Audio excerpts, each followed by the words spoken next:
నేను చిన్నప్పుడు చదువుకునే టైంలో మా అమ్మ కట్టెల పొయ్యి మీద ఇలా పిండి వంటలైతే చేసేదండి.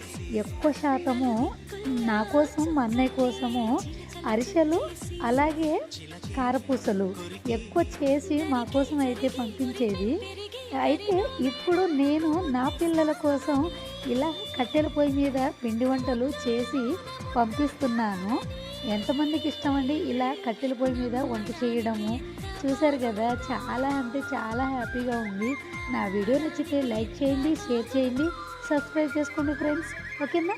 Bye. Thank you for watching. మళ్ళీ ఇంకో వీడియోతో మీ ముందు ఉంటాను. బాయ్.